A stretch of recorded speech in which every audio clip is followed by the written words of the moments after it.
Hello everybody, are you all right?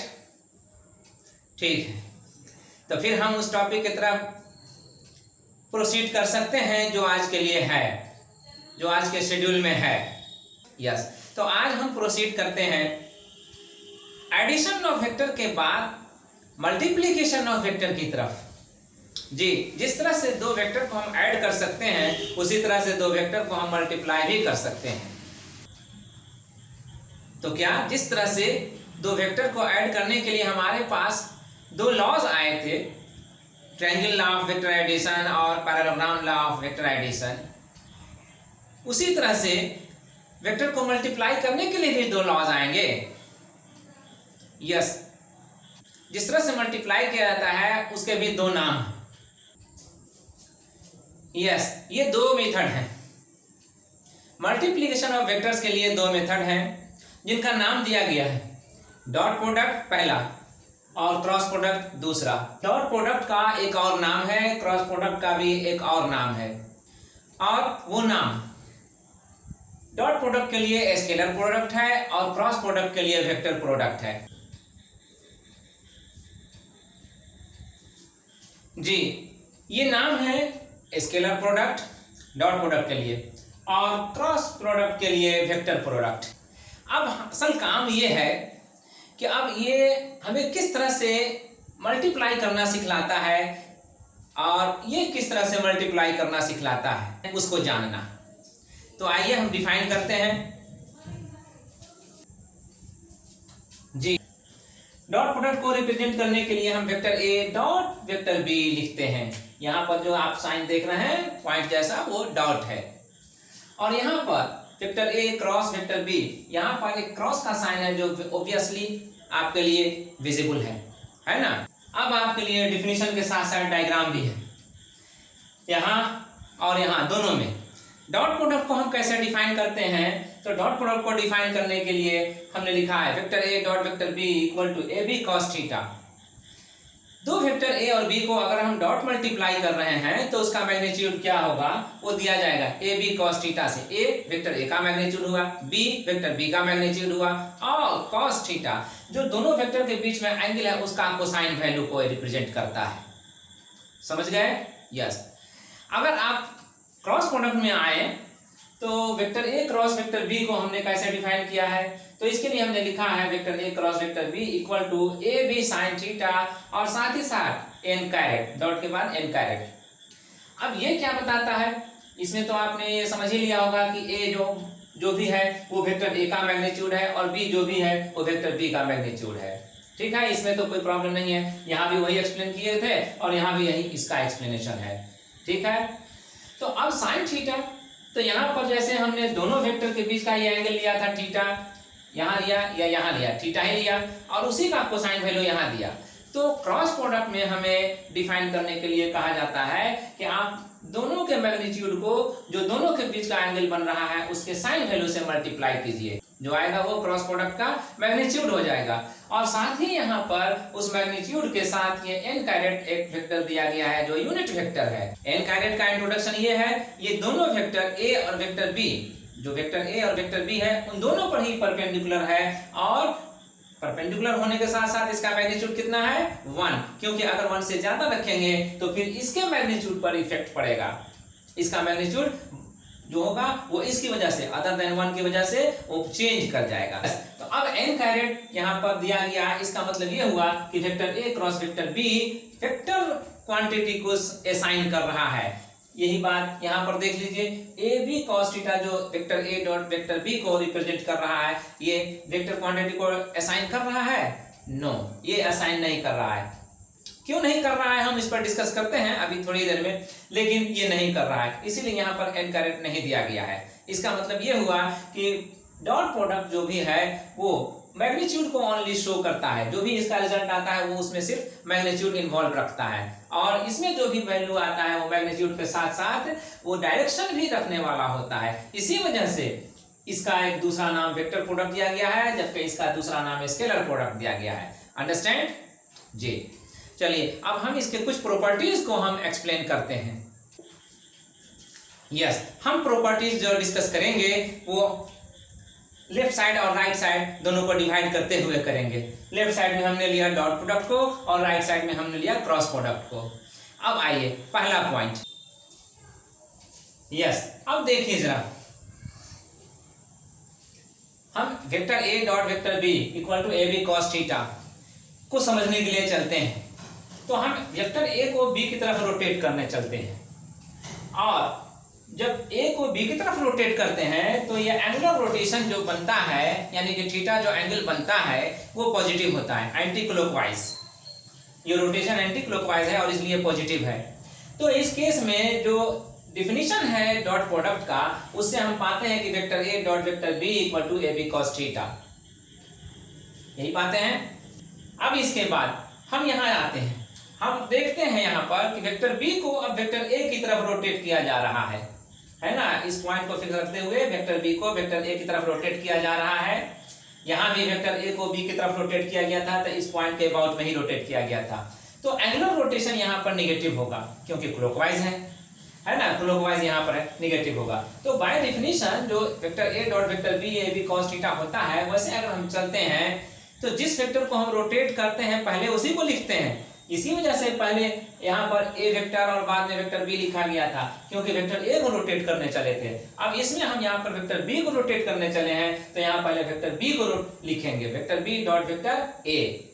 और अगर ऐसा करते हैं तो फिर हमें यहाँ मैग्नीट्यूड में तो कोई फर्क नहीं पड़ता है, आप बी को पहले लिखिए ए को पहले लिखिए, उससे कोई फर्क नहीं पड़ता है। लेकिन अब यहाँ पर आपको कॉस के लिए, वो एंगल के लिए आपको साइन देना पड़ेगा। यहाँ पर तो साइन ऑफ एंगल पॉजिटिव था एंटी क्लॉकवाइज की वजह से, लेकिन यहाँ पर एंगल जो है वो नेगेटिव है क्लॉकवाइज की वजह से, तो यहाँ पर कॉस ऑफ माइनस थीटा होगा और ए बी कॉस थीटा, है ना। अगर कॉस ऑफ माइनस थीटा है और यह ए बी कॉस थीटा है, ठीक है। क्यों ए बी कॉस थीटा हो गया, है ना, B A cos of minus theta, तो बी ए को आप ए बी लिख सकते हैं, यहाँ पर कोई प्रॉब्लम नहीं है। 2 into 3 कीजिए या 3 into 2 कीजिए, 6 ही आएगा। लेकिन कॉस ऑफ माइनस थीटा और कॉस थीटा दोनों इक्वल होगा तब ना हम ऐसा लिख सकते हैं। यस, तो दोनों इक्वल होता है। मैथमेटिकल नॉलेज हमारा ये कहता है कि cos of minus theta equal होता है कॉस थीटा के। यहाँ पर रीजन दे दीजिए, मिस कर रहा है अगर तो। यस, तो cos of minus theta equal to cos theta होता है, इसीलिए हमने इसको यहाँ से चेंज करके लिखा ए बी कॉस थीटा। अब देखिए, अगर ए बी कॉस थीटा ये भी है और ए बी कॉस थीटा ये भी है, दोनों है, तो क्या दोनों सेम नहीं हो गया? यस, सेम हो गया। अगर दोनों सेम हो गया तो हम कह सकते हैं कि vector B dot vector A same होगा vector A dot vector B के। यस, ये पहला प्रॉपर्टी है, vector B dot vector A equal होता है vector A dot vector B के। मतलब अगर डॉट प्रोडक्ट में आप चल रहे हैं तो वेक्टर को पहले किसी को भी लिखिए, बाद में किसी दूसरे को लिखिए, इससे उसके प्रोडक्ट पर कोई इफेक्ट नहीं पड़ता है। ये यहाँ पर क्लियर हुआ। रोटेशनल डायरेक्शन का सेंस इसमें अनअफेक्टेड रहता है, इसीलिए मैंने यहाँ लिखा that is angular rotation has no effect, है ना, एंगुलर रोटेशन कोई इफेक्ट नहीं रखता है। So there is no sense of direction of rotation, है ना। रोटेशन यहाँ मिस कर रहा है, लेकिन रोटेशन के ही सेंस में हम कह रहे हैं बात को। तो यहाँ पर डायरेक्शन ऑफ रोटेशन का कोई सेंस यहाँ पर नहीं है ना, डायरेक्शन से इस पर कोई इफेक्ट नहीं पड़ता है, इसीलिए ये वेक्टर जो है डॉट प्रोडक्ट वो स्केलर है, ओनली मैग्नीट्यूड रख रहा है, डायरेक्शन का सेंस नहीं रख रहा है। आइए अब देखते हैं क्रॉस प्रोडक्ट में क्या होता है, ठीक है। यस, क्रॉस प्रोडक्ट में हम जब चेक करने चले तो हमने पाया पॉजिटिव एंगुलर रोटेशन के लिए एंटी क्लॉकवाइज में, यहाँ लीजिए इस फिगर में आपका जो ये दिखला रहा है एंगुलर रोटेशन के लिए, वो ए को बी की तरफ रोटेट करने के लिए दिखलाया जा रहा है और ये पॉजिटिव है, ठीक है। तो अब उस केस में वेक्टर ए और वेक्टर बी का क्रॉस प्रोडक्ट का जो डिफिनेशन यहाँ पर है, उस हिसाब से ये A B sine theta times N caret लिखा जाएगा, A B sine theta times N caret, ठीक है। ये आप अगर निगेटिव एंगल का रोटेशन लेते हैं यानी क्लॉकवाइज में करते हैं तो हमें फिगर यहाँ पर मिलता है, और इस फिगर में बी को हम ए की तरफ रोटेट कर रहे हैं, ठीक है। तो जब बी को ए की तरफ रोटेट कर रहे हैं तो हमें पहले वेक्टर बी को लेना पड़ेगा, तो वेक्टर बी यहाँ लिखा गया, vector B cross vector A, और तब इसलिए B A sine of minus theta हमें करना होगा, क्योंकि बाय डिफिनेशन हमें जिस एंगल से रोटेट करना होता है उसी का साइन वैल्यू लेना होता है। तो एंगल यहाँ पर माइनस थीटा हुआ, इसलिए माइनस थीटा का साइन लेना होगा। तो B A sine of minus theta, और एन करेक्ट तो था ही, वो एन करेक्ट है यहाँ पर। अब आइए साइन ऑफ माइनस थीटा यहाँ पर क्या होता है, अगर साइन ऑफ माइनस थीटा हो तो ये इक्वल होता है माइनस ऑफ साइन थीटा के, है ना, इसीलिए sine of minus theta equal हो रहा है माइनस ऑफ साइन थीटा के। अगर ऐसा है तो अब हम लिख सकते हैं, माइनस को बाहर कर दिया तो minus of A B sine theta times N caret, है ना। यस, बी ए तो फिर मैग्नीट्यूड ही है, मैंने पहले भी कहा था वहां पर कि बी ए हो या ए बी हो उससे कोई फर्क नहीं पड़ता है, मैंने ए बी लिख दिया। साइन ऑफ माइनस जो यहाँ था अब यहाँ बाहर आ गया, आउट हो गया। यहाँ जो साइन ऑफ माइनस था वो बाहर नहीं आ सका, क्यों, कि वहां पर इफेक्ट उसका नहीं पड़ा। कॉस के लिए एंगल नेगेटिव हो या पॉजिटिव हो, कॉस अनअफेक्टेड रहता है, ठीक है, लेकिन यहाँ पर ऐसा नहीं हो रहा है। तो ऐसा नहीं होने की वजह से हम इसे माइनस को बाहर लेकर चलेंगे, तो minus of A B sine theta times N caret. क्या अब हम कह सकते हैं क्या ये वही हूबहू चीज है जो यहाँ पर है, क्या ये और ये दोनों वही है? नो, ये दोनों वही नहीं है। तो नहीं है तो अब हम कह सकते हैं कि b cross a not equal to vector a cross b। नहीं, vector b cross vector a is not equal to vector a cross vector b। तो हमें ये एक रिजल्ट मिला इससे। इसकी ये प्रॉपर्टी है कि आप अगर रोटेशन चेंज कर दे रहे हैं तो वो इक्वल नहीं रह रहा है, नहीं रह रहा है जी। और इसमें क्या था, अगर रोटेशन चेंज कर दे रहे थे तब भी इसमें इक्वल रह रहा था, इक्वलिटी मेंटेन्ड थी जी, वो इक्वलिटी यहाँ पर मेंटेन्ड नहीं रही। यस, ये बात समझ लीजिए। तो क्रॉस प्रोडक्ट में एक सेंस पैदा हो गया डायरेक्शन ऑफ रोटेशन का। Yes, cross product has a sense of rotation, cross product में सेंस ऑफ रोटेशन इन्वॉल्व है, और इसीलिए ये एक वेक्टर है। तो वेक्टर है तो इसीलिए इसका दूसरा नाम वेक्टर प्रोडक्ट भी है। क्रॉस प्रोडक्ट का दूसरा नाम बताए ना, लिखे ना कि क्रॉस प्रोडक्ट का दूसरा नाम वेक्टर प्रोडक्ट है, तो यही वजह है क्योंकि ये वेक्टर है, इसमें मैग्नीट्यूड भी है और डायरेक्शन सेंस भी है। अब जब हम लोग ये जान गए, समझ गए कि vector A cross vector B नहीं इक्वल होगा vector B cross vector A के, इसीलिए ना हम इसे क्रॉस किए, कट कर दिए। यस, ये दोनों इक्वल नहीं है। तो अब सवाल ये है कि what is the direction of cross product, है ना, क्रॉस प्रोडक्ट का डायरेक्शन क्या होगा। डायरेक्शन ऑफ क्रॉस प्रोडक्ट को समझने के लिए हम एक स्क्रू लेते हैं। मार्कर को हम स्क्रू थोड़ी देर के लिए एज्यूम करते हैं। अगर हम मार्कर को एज्यूम कर रहे हैं स्क्रू की तरह, तो अब इसको रोटेट कर रहे हैं इस तरह। क्या आप बता सकते हैं ये किस तरह का रोटेशन है, क्लॉकवाइज है या एंटी क्लॉकवाइज है? एंटी क्लॉकवाइज है, ये रोटेशन एंटी क्लॉकवाइज है। और अगर हम इसे इस तरह रोटेट करते हैं तब इसका रोटेशन क्या है, ये क्लॉकवाइज रोटेशन है। अगर ये क्लॉकवाइज रोटेशन है तब, और अगर ये एंटी क्लॉकवाइज रोटेशन था तब, हम आपसे ये जानना चाहेंगे कि ड्यूरिंग रोटेशन हेड का मूवमेंट किधर था जी। अब समझा आपने क्वेश्चन? यस, जब हम इसे रोटेट कर रहे हैं एंटी क्लॉकवाइज में तब हेड का मूवमेंट का डायरेक्शन किधर है, और जब हम इसे रोटेट कर रहे हैं क्लॉकवाइज तब इसके हेड का मूवमेंट किधर है। क्या हेड का मूवमेंट आपकी तरफ है या मेरी तरफ है? नहीं, दोनों में से कोई नहीं है। क्या हेड का मूवमेंट अपवर्ड है? यस, अपवर्ड है। कब? जब क्लॉकवाइज रोटेट करते हैं तब, या एंटी क्लॉकवाइज रोटेट करते हैं तब? Anti clockwise, yes, anti clockwise में रोटेट करते हैं तब। एंटी क्लॉकवाइज रोटेशन जब होता है तो हेड का मूवमेंट अपवर्ड होता है, और क्लियर हो गया कि जब क्लॉकवाइज रोटेट करेंगे तो वो डाउनवर्ड मूव करेगा। स्क्रू के हेड का मूवमेंट जिस तरफ हो रहा है रोटेशन की वजह से, उसका मूवमेंट ही अपवर्ड हो रहा है तो अपवर्ड, डाउनवर्ड हो रहा है तो डाउनवर्ड, वही डायरेक्शन ऑफ क्रॉस प्रोडक्ट होगा। तो अब आइए इसमें हम देखते हैं ये डायरेक्शन यहाँ पर किस तरह डिफाइन होगा। तो अगर वेक्टर ए को वेक्टर बी की तरफ रोटेट कर रहे हैं तो ये क्लॉकवाइज रोटेशन है या anti clockwise?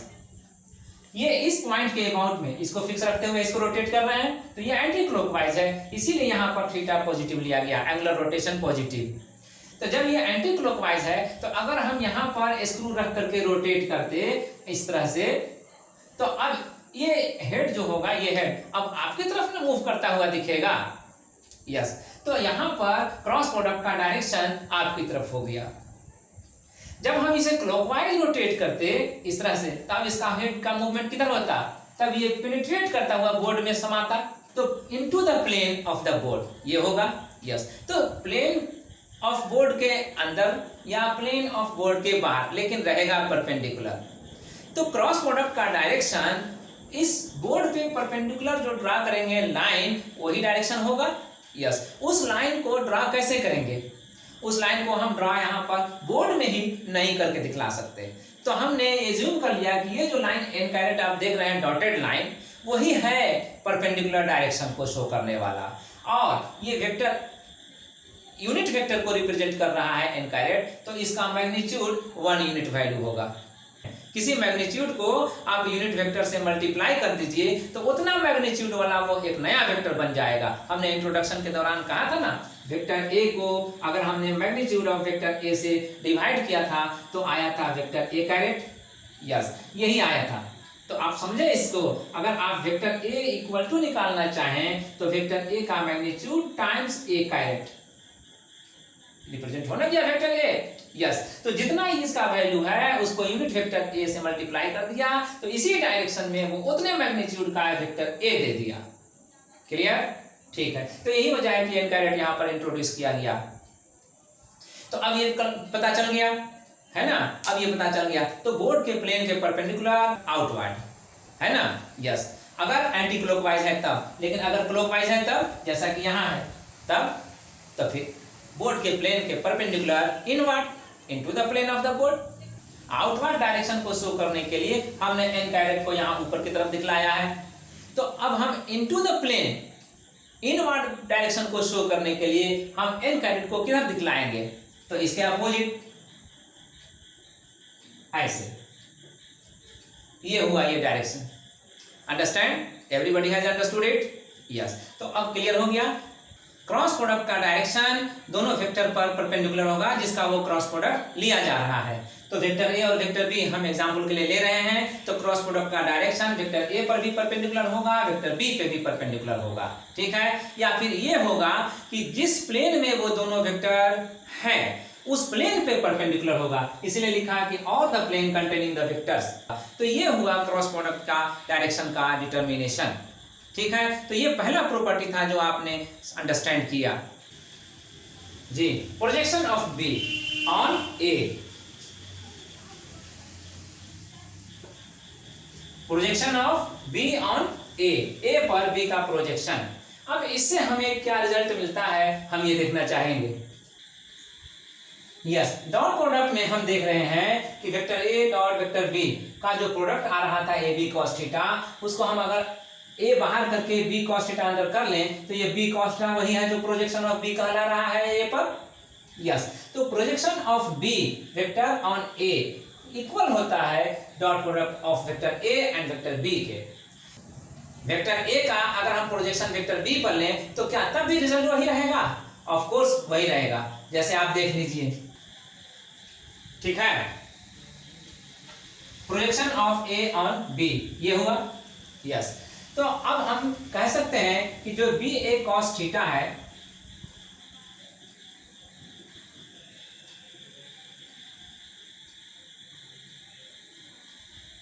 Projection of B on A और बी का प्रोडक्ट होता है। यहां projection of B on A और ए के प्रोडक्ट के बराबर था vector A dot vector B, और यहां भी vector A dot vector B इसके प्रोडक्ट के बराबर है।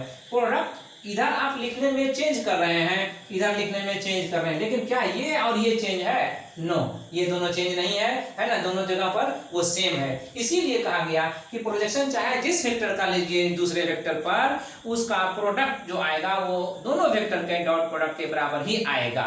तो यहाँ पर ये ज्योमेट्रिकल मीनिंग हुआ। अब हम ये देखना चाहेंगे कि ये क्रॉस प्रोडक्ट में हमें क्या रिजल्ट मिलता है ज्योमेट्रिकली। ये ज्योमेट्रिकल मीनिंग था डॉट प्रोडक्ट का। यस, जब हमने क्रॉस प्रोडक्ट को समझने के लिए स्टेप लिया तो हमें क्या रिजल्ट मिलता है? Vector A cross vector B equal to A B sine theta dot N caret. इसको तो हम डिफाइन करते ही हैं क्रॉस प्रोडक्ट के लिए। यस, तो अब उससे प्रोसीड किया और ए को बाहर रखा और अंदर ब्रैकेट कर लिया बी साइन थीटा को, एन कैरेट बाहर रहा। ठीक है, लेकिन बी साइन थीटा जैसे ही अंदर किया ब्रैकेट के अंदर, तो ये हमें इस फिगर में एक सेंस दे रहा है। क्या सेंस है ये? जब बी के एंड पॉइंट से परपेंडिकुलर ड्रा कर रहे हैं वेक्टर ओ ए पर, यानी वेक्टर ए पर, तो फिर ये हाइट हो जा रहा है ना। यस, ये एल्टीट्यूड है, हाइट है। तो अब बी साइन थीटा हाइट का काम कर रहा है, तो फिर बेस का काम कर रहा है कौन? ए वेक्टर का साइड, है ना। तो ए वेक्टर का साइड OA है, तो ये बेस का काम कर रहा है। अब अगर हम देखते हैं तो हम ए को रिप्लेस कर सकते हैं बेस से, बेस, और इसको हाइट, है ना। ये हमारे लिए बेस हो गया और ये हमारे लिए हाइट हो गया। तो अब हम बेस इंटू हाइट कर रहे हैं एन कैरेट के साथ में। हमारे लिए ये एक इंटरेस्टिंग फैक्ट बता रहा है कि बेस इंटू हाइट जो एरिया ऑफ पैरेललोग्राम होता है, इसके माने ये हुआ कि क्रॉस प्रोडक्ट, किसी भी दो वेक्टर का क्रॉस प्रोडक्ट उन दोनों वेक्टरों को एडजेसेंट साइड मान करके अगर पैरेललोग्राम तैयार किया जाए तो उस पैरेललोग्राम का एरिया को एक्सप्रेस करता है ऑफ कोर्स, और डायरेक्शन जो होगा वो उस पर तो परपेंडिकुलर होगा ही। इसका मतलब जो एरिया है उस पर ही डायरेक्शन बन रहा है एन कैरेट का। यस, तो इसका माने ये भी हो गया कि एरिया एक वेक्टर क्वांटिटी है। क्रॉस प्रोडक्ट अगर वेक्टर क्वांटिटी है तो एरिया भी एक वेक्टर क्वांटिटी हो गया ऑफ कोर्स। इस तरह से हमने दो प्रॉपर्टी पर डिस्कशन किया, है ना। अब अगला प्रॉपर्टी देखते हैं। यस, ये केस अब देखिए, थीटा को अगर 0 डिग्री मान लिया जाए तो दोनों वेक्टर एक ही डायरेक्शन में हो जाएगा। दोनों वेक्टर अगर एक ही डायरेक्शन में हो जाएगा तो हम कह सकते हैं कि दोनों पैरेलल भी है या कोइंसिडेंट भी है, ठीक है। तो अब हमने यहाँ पर दिखलाया वेक्टर ए इधर और वेक्टर बी इधर, थीटा यहाँ पर 0 शो हो रहा है। यस, तो अब थीटा 0 होने पर cos 0 डिग्री वैल्यू कितना होगा? 1। तो cos थीटा जो आता है वेक्टर ए और वेक्टर बी के डॉट प्रोडक्ट में इन्वॉल्व होकर के, वहां पर अब cos 0 लिखा जा सकता है 1, तो 1 लिखा जाएगा, तो यहाँ पर 1 लिख दिया। और तब क्या रिजल्ट होगा? A B. यस, तो ये एक बहुत इंपॉर्टेंट फैक्टर है, क्योंकि अब इससे हमको एक नया रिजल्ट मिलने वाला है। हमें यह इंटरप्रेट करता है कि अगर आप वेक्टर बी को वेक्टर ए के डायरेक्शन में ले रहे हैं तो वेक्टर बी को वेक्टर ए के इक्वल भी ले सकते हैं। यस, अगर कहीं पर वेक्टर बी और वेक्टर ए दोनों इक्वल हो जा रहा है तब भी एंगल 0 बनेगा बेशक। तो उस केस में हमारा डॉट प्रोडक्ट क्या होगा? तब तो यही ना होगा, वेक्टर ए अगर वेक्टर बी के इक्वल हो जाए तो हम वेक्टर बी को रिप्लेस कर सकते हैं वेक्टर ए से, या वाइस वर्सा वेक्टर ए को भी रिप्लेस कर सकते हैं वेक्टर बी से। तो फिर जो भी करते हैं रिप्लेस, उसके मैग्नीट्यूड को भी हम रिप्लेस करेंगे। यस, यहाँ पर हमने बी को रिप्लेस किया ए से, तो अब vector A dot vector A equal to A into A क्या हो जाएगा? Vector A square equal to इसके मैग्नीट्यूड का स्क्वायर, यानी कि ए स्क्वायर। ये रिजल्ट बहुत इंपॉर्टेंट रिजल्ट हुआ। क्यों? क्योंकि इससे हमने यहाँ पर ए बी को रिप्लेस करके हमने ए स्क्वायर पाया। किसी भी वेक्टर का अगर हम स्क्वायर करते हैं तो वो उसके मैग्नीट्यूड का स्क्वायर हो जाता है, ये रिजल्ट देता है। इससे भी इंपॉर्टेंट रिजल्ट होगा अगर आप ये जानेंगे, अगर वेक्टर ए को रिप्लेस कर दिया जाए आई कैरेट से, तब अगर वेक्टर ए को या वेक्टर बी को इक्वल मानते हुए हम चले और हम ये रिजल्ट पाए, तो हम आई कैरेट को भी आई कैरेट से मल्टीप्लाई कर सकते हैं, डॉट प्रोडक्ट निकाल सकते हैं। तो आई कैरेट का स्क्वायर लिखना पड़ेगा, लेकिन आई कैरेट का मैग्नीट्यूड तो 1 होता है। यस, तो उसका स्क्वायर का वैल्यू क्या होगा? वो भी 1 होगा। तो आई कैरेट का स्क्वायर इक्वल टू 1। तो इसी तरह से जे कैरेट का भी स्क्वायर 1 होगा, के कैरेट का स्क्वायर भी 1 होगा। यस, क्या लिखा हमने? आई कैरेट का स्क्वायर अगर हम 1 जस्टिफाई कर रहे हैं तो जे कैरेट का स्क्वायर और के कैरेट का स्क्वायर भी वैल्यू 1 होगा, ये भी जस्टिफाई हो जाता है। आइए अब हम देखते हैं कि यही रिजल्ट क्रॉस प्रोडक्ट में क्या लेता है। यस, हम क्रॉस प्रोडक्ट में अगर चलते हैं तो दोनों वेक्टर पैरेलल है, इसलिए थीटा यहाँ भी 0 ही है, या थीटा 0 है तो दोनों वेक्टर पैरेलल है, ये भी कह सकते हैं। यस, दोनों ही सूरतों में हम vector A cross vector B का वैल्यू अगर निकालें तो मैग्नीट्यूड ए बी के साथ 0 को मल्टीप्लाई करना होगा, क्योंकि साइन थीटा यहाँ साइन 0 होने की वजह से 0 हो रहा है। यस, तो अगर हम 0 से इसे मल्टीप्लाई करते हैं तो रिजल्ट तो 0 आता है। तो हमने ये पाया कि जिस तरह से हम यहाँ पर वेक्टर ए को वेक्टर बी को डॉट प्रोडक्ट लिए थे, वहां पर 0 नहीं आया था, लेकिन यहाँ पर 0 आ रहा है, तो वैसा रिजल्ट इसमें नहीं आता है ना। सिमिलर रिजल्ट डजंट अकर, ठीक है। अब उसके बाद हम ये भी कह सकते हैं कि अगर वेक्टर बी को यहाँ पर रिप्लेस किए थे वेक्टर ए से, तो यहाँ भी रिप्लेस कर सकते हैं वेक्टर ए से ही, या वाइस वर्सा ए को हम बी से भी रिप्लेस कर सकते हैं। अगर ऐसा है तब उस केस में क्या होगा? तब तो फिर वेक्टर ए और वेक्टर बी इक्वल होने के केस में हम यहाँ लिखेंगे vector A cross vector A, और vector A cross vector A, तो फिर दोनों के बीच का एंगल तो वही 0 ही होगा। अगर वही 0 होगा तो रिजल्ट भी वही 0 होगा। यस, तो ये 0 होगा। अगर ये 0 आया तो एक इंटरेस्टिंग केस आया, क्योंकि अब हम इससे जो हम इंटरप्रेट करने जा रहे हैं वो भी इसी की तरह है। वेक्टर ए अगर वेक्टर ए के साथ क्रॉस मल्टीप्लाई किया जा रहा है और 0 दे रहा है, तो आई कैरेट को अगर आई कैरेट से क्रॉस मल्टीप्लाई करें तो वो भी 0 होगा, ऑफ कोर्स। यस, ये रिजल्ट आया। तो अगर ये रिजल्ट आ रहा है आई कैरेट का वैल्यू 0, तो इसी पर बेस हम ये भी इंटरप्रेट कर सकते हैं कि जे कैरेट और जे कैरेट का क्रॉस प्रोडक्ट भी 0 होगा, के कैरेट और के कैरेट का क्रॉस प्रोडक्ट भी 0 होगा, ऑफ कोर्स। तो ये 0 होगा, है ना, याद रख लीजिए।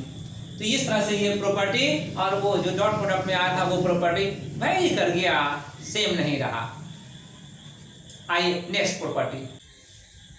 यस, हमें ये रिजल्ट मिलता है अगर हम वेक्टर ए और वेक्टर बी के बीच का एंगल 90 डिग्री लें तो वेक्टर ए वेक्टर बी पे परपेंडिकुलर माना जाएगा या वेक्टर बी वेक्टर ए पे परपेंडिकुलर माना जाएगा। तो अगर 90 डिग्री होगा तो cos थीटा जो हम यूज करते हैं डॉट प्रोडक्ट में, उसके लिए वैल्यू निकालें cos 90 डिग्री, तो वो तो 0 हो जाएगा। अगर 0 हो जाएगा तो फिर vector A dot vector B के लिए हम ए बी cos थीटा जो लिखते हैं उसको अब हम ए बी 0 लिखेंगे, और ए बी 0 होने की वजह से ये फुल प्रोडक्ट कंप्लीट प्रोडक्ट 0 हो जाएगा। Isn't it? है ना, 0 हो जाएगा। यस, तो अगर 0 हो गया तो हमने ये लेसन लिया कि दो वेक्टर का डॉट प्रोडक्ट 0 हो रहा है कब? जब वो दोनों एक दूसरे पर परपेंडिकुलर हैं तब, दोनों के बीच का एंगल 90 डिग्री है तब।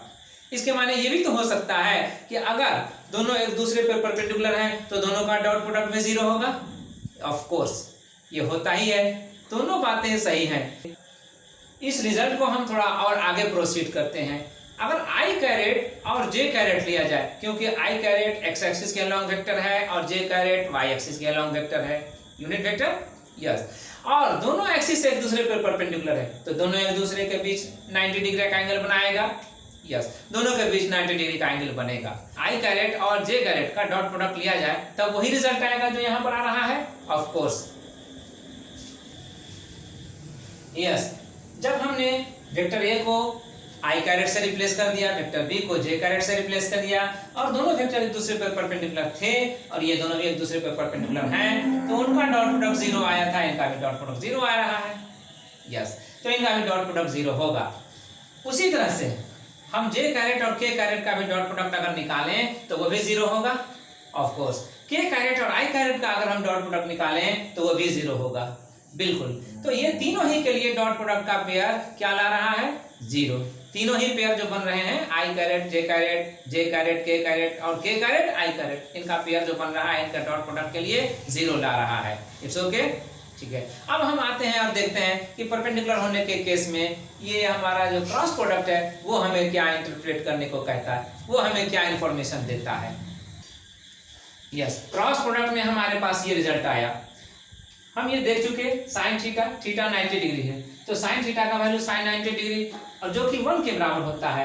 अब यहाँ पर जो क्रॉस प्रोडक्ट में हमें आता है vector A cross vector B के लिए A B sine theta times N caret, तो साइन थीटा को हम रिप्लेस कर सकते हैं 1 से। यस, रिप्लेस कर सकते हैं, तो साइन थीटा को हमने यहाँ पर रिप्लेस कर दिया 1 से। अब A B times 1 times N caret, यही ना आया। अब अगर हम ए बी को 1 से मल्टीप्लाई करें तो ए बी लाएगा, और उस ए बी को फिर एन कैरेट से मल्टीप्लाई करें तो A B times N caret, यही आएगा, है ना। चलिए, अब अगर हम इसको आगे हम इंटरप्रेट करने चले आई कैरेट और जे कैरेट के टर्म में, तो क्या हमें रिजल्ट मिलेगा,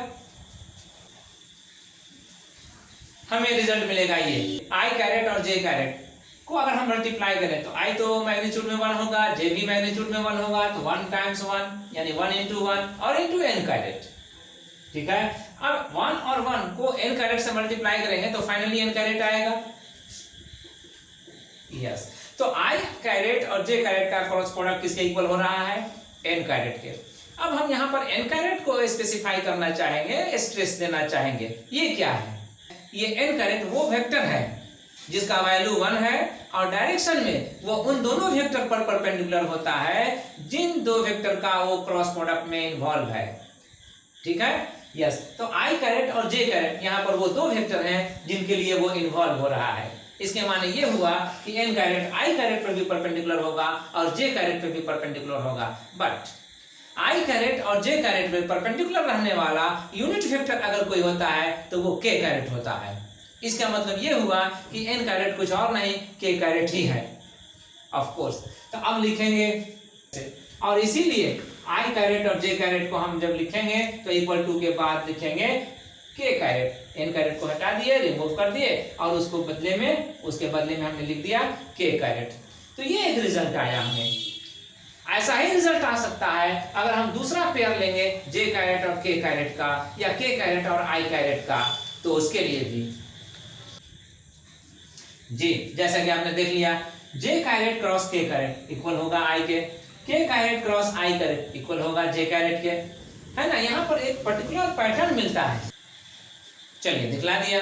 अब इसमें समझ लीजिए i और j कैरेट एंटी क्लॉकवाइज में ले रहे हैं, है ना। एक सर्किल पर हमने इसको i को, j को और k को तीनों को यूनिट वेक्टर के तौर पे शो कर दिया है।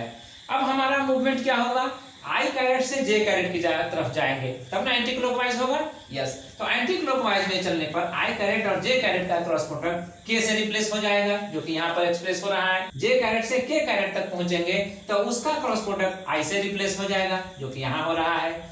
और k को i और k से जब i कैरेट तक पहुंचेंगे तो उसका क्रॉस प्रोडक्ट j से रिप्लेस हो जा रहा है ना। ये एक क्रिटिकल पैटर्न है, आपको याद रखना है, एक स्पेसिफिक पैटर्न है। अगर एंटी क्लॉकवाइज में चल रहे हैं तो ये पैटर्न मिलेगा, अगर एंटी क्लॉकवाइज में नहीं चल रहे हैं तो ये पैटर्न भी नहीं मिलेगा।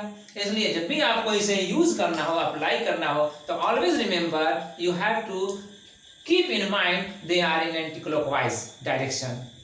ये सब के सब एंटी क्लॉकवाइज डायरेक्शन में लिए जाने वाले हैं।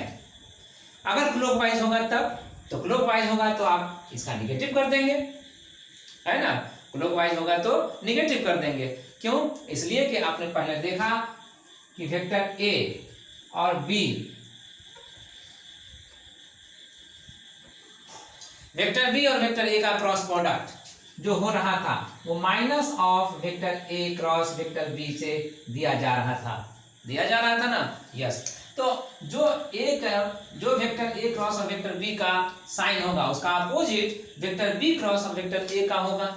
यस, इसीलिए तो ऑर्डर चेंज करने पे साइन ऑफ माइनस आ ही जाएगा जो पहले से वेक्टर है उसके लिए। यस, तो अगर हम कहते हैं यस उस रिजल्ट पे बेस्ड हमारे पास इनका जो रिवर्स ऑर्डर होगा वो अब यहाँ आ गया। i caret cross j caret अगर k के कैरेट के इक्वल हो रहा है तो यहाँ j कैरेट और i कैरेट का क्रॉस माइनस k कैरेट के इक्वल होगा। यहाँ पर j कैरेट और k कैरेट का क्रॉस प्रोडक्ट i कैरेट के इक्वल हो रहा है, तो यहाँ पर रिवर्स ऑर्डर करने पे तो k कैरेट और j कैरेट रखेंगे, इसका cross product minus i caret के इक्वल होगा। और यहाँ k कैरेट और i कैरेट है जो j कैरेट के इक्वल हो रहा है, तो यहाँ पर इसका रिवर्स ऑर्डर करेंगे तो i caret cross k caret और वो इक्वल क्या होगा, वो इक्वल हो जाएगा माइनस j कैरेट के। तो ये ऑर्डर क्लॉकवाइज के लिए है ना, और ये ऑर्डर एंटी क्लॉकवाइज के लिए है। अगर आप एंटी क्लॉकवाइज ऑर्डर को याद रखते हैं तो आपका क्लॉकवाइज ऑटोमेटिकली याद होगा, क्योंकि आपको रिवर्स जाना है, यही आपके माइंड में फिट है। ठीक है, तो अब आज का क्लास में जितना एक्सप्लेन किया है आप उसको रिवाइज कीजिए। जो इससे पहले के क्लास में मैंने एक्सप्लेन किया और जो आज के क्लास में एक्सप्लेन किया, दोनों पर बेस्ड कुछ न्यूमेरिकल प्रॉब्लम्स को वर्कआउट करेंगे, लेकिन आज नहीं, अगले क्लास में।